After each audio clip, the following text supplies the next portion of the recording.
because I was a very big winner sa mga friends ko na nagbulig sa akin. Okay, thank you so much. Okay, don't pick your question.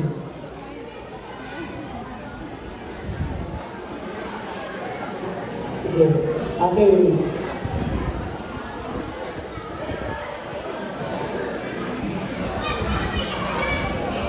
My question is, what do you love to do from college? Okay, again. What do you have yet to gain from pageantry? Thank you. I want to gain a deeper sense of purpose. A deeper sense of why I'm capable in this pageant.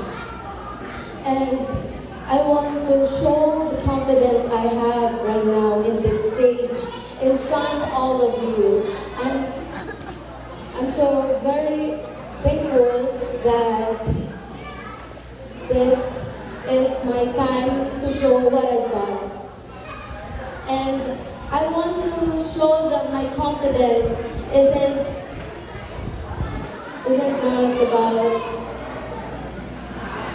not about how I show other people what I've got, but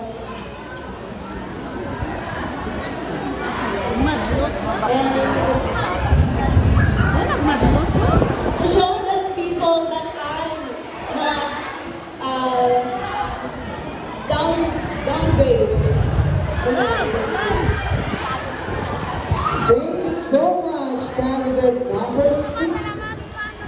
Dahil kailangan nag-ugyan ng panahon. Balita ka ulan.